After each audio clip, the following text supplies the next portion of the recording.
咁啊，如果你有諗住申請 MM2H 咧，馬來西亞第二家園計劃咧，嗱呢一條視頻咧，我覺得你可能喺其他頻道都有咁嘅可能揾唔到噶啦。嗱，今日我同大家分享10個好重要嘅問題，申請之前咧，你一定要知道嘅。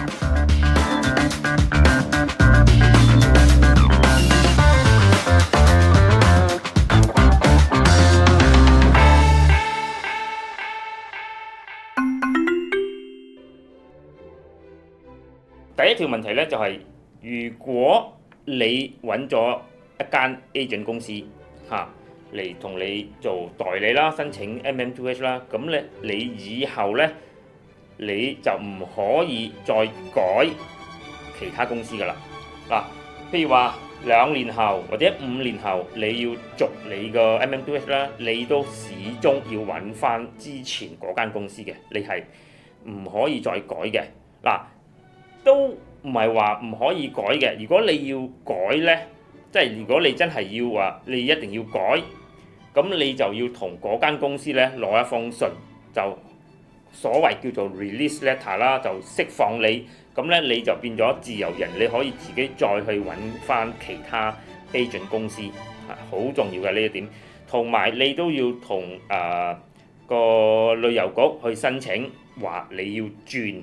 MM2H 公司，所以咁你選擇公司之前咧，MM2H 代理公司之前咧，一定要三思啦。第二個問題咧，就係一個叫做 JP Visa，喺網上可能嗌轉簽或者唔知轉乜啦，叫做 Journey Perform， 英文就叫做 Journey Perform JP。呢一個 Visa 咧，依家好多國家都唔需要㗎啦，所以基本上講中文、講華語又好，廣東話又好啦，中文世界嗰啲 passport holder 咧，好多都唔使再俾 JP Visa 呢一筆費用㗎啦。呢一筆費用咧，之前有人係話要530蚊一位馬紙，其實唔使㗎啦，仲要同你收 JP Visa 呢筆錢嘅咧，其實你就要問清楚啲啦，其實依家係冇呢樣嘢㗎啦，好多國家都冇呢樣嘢㗎啦。嗱，第三個問題咧，就係嗰個4萬蚊或者係6萬、7萬乜都好啦，呢一個費用咧，其實就係俾你第一次申請嘅啫，咁以後嗰啲費用咧，譬如話你要取消你 MM2H 啦，或者你要續啦，5年後你要續啦，或者3年後你又唔知要做乜啦，其他以後未來嗰啲費用咧，你始終都係要俾錢，有個 service 嘅。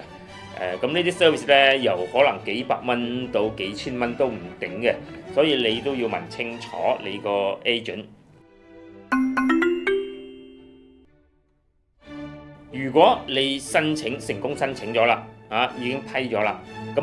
使唔使你成家人都要去到嗰個移民局嗰度做貼簽呢？嗱，其實係唔使嘅，本人係唔使，即係本人同埋佢啲家屬呢，其實就唔使自己去到旅遊局或者移民局嘅，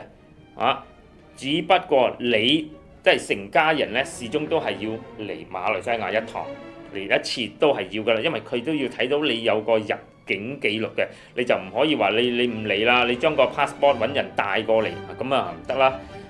不過始終咧，你嚟咗馬來西亞，你有嗰個入境記錄，咁咧你就唔使自己親自到移民局，呢一個係一個誤導嘅信息嚟嘅啫。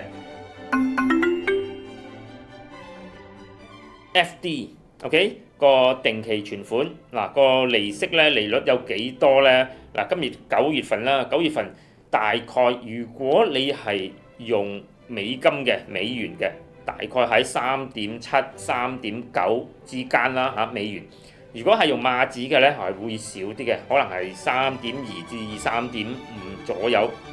呢一個咧，呢一個利息咧係第一年嘅啫喎，你記住喎，係第一年嘅啫喎。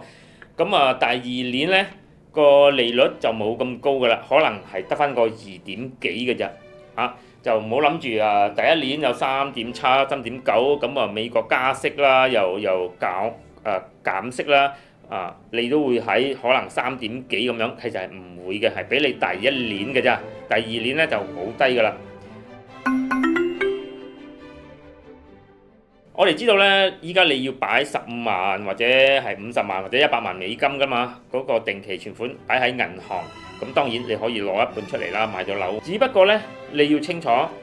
如果你人係唔喺馬來西亞嘅，咁有啲銀行咧佢都 OK 嘅，將嗰個批文俾銀行，咁銀行咧就會同你釋放嗰50%，你又唔使嚟啦。不過咧，有啲銀行咧就唔得嘅喎，有啲銀行就要你一本人親自去銀行一趟，親自去銀行一次。所以咧有咁個條例咧，就變咗你揀邊間銀行擺個FD 個定期存款咧，就可能會影響你揀銀行嗰個決定啦。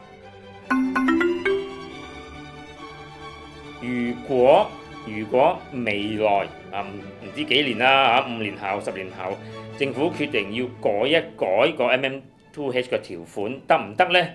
嗱，你唔好諗住你過咗海就係神仙。如果你係申請白銀嘅，我哋知道白銀呢係俾你5年嘅啫。咁當然5年後呢，你係可以申請再續多5年，5年再5年，5年永遠都係嗰5年冇問題，係政府係俾你咁做嘅。只不過5年之後呢，如果啦政府覺得要改一改個條例咁呢，其實政府係有權做出改條例嘅需要嘅。只不過咁耐以嚟呢，政府未使用佢嘅權利嘅啫。呢度呢，你就要分清楚啦政府係有咁個權利去改5年之後啦白銀嘅咁改唔改呢，就係政府嘅決定㗎啦。如果你係申請黃金組別嘅，咁15年咧，我哋知道呢個 program 係15年嘅，咁至少你呢15年內咧，你都係安全嘅。咁政府要改乜都好啦，呢啲咧都係15年後嘅問題啦。頭先其實都講過㗎啦，頭先我哋知道嗰個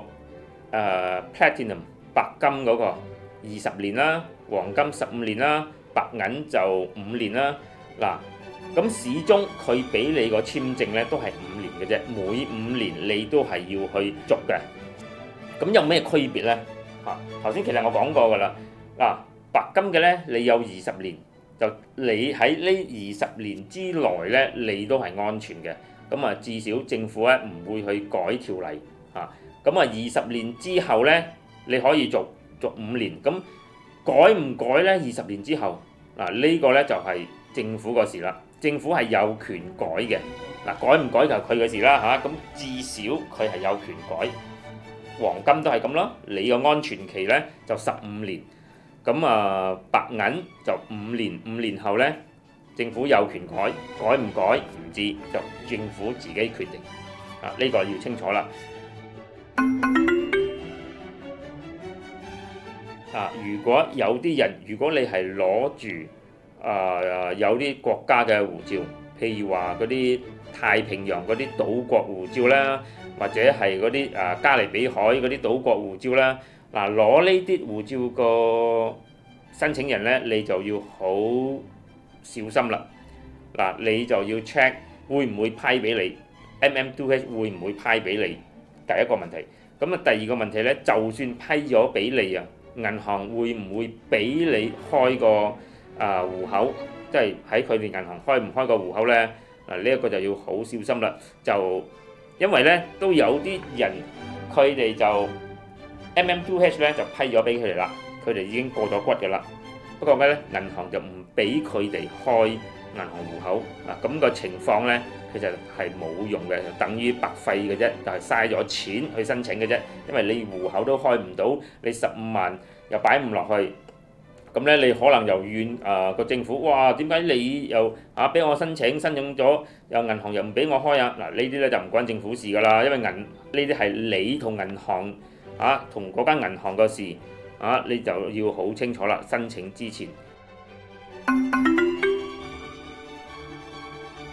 嗱，就最後一個問題啦，第10個問題啦，就係唔係喺馬來西亞就一定要買馬來西亞嘅醫療保險呢？其實都唔定嘅，就唔係話一定要買馬來西亞嘅醫療保險啊，唔一定。如果你喺你個國家美國好、香港好、澳門好，邊度都好啦嚇。如果你已經有咗保險嘅醫療保險啦，咁嗰一份保險呢，佢都係包括全球或者亞洲或者邊度都好啦，有包括馬來西亞嘅，要睇到馬來西亞呢幾個字啦嚇。咁呢你就其實就唔使再買馬來西亞嘅醫療保險㗎啦，除非你係冇啦，或者你有個保險，不過保險呢就係包括你自己國家嘅啫，就冇包馬來西亞嘅。咁呢種情況之下呢，你就有需要喺馬來西亞買一份醫療保險啦。10個問題呢你要清楚，記住 subscribe 點個 like， 咁如果有咩問題呢可以留言，咁我哋下次再見，拜拜。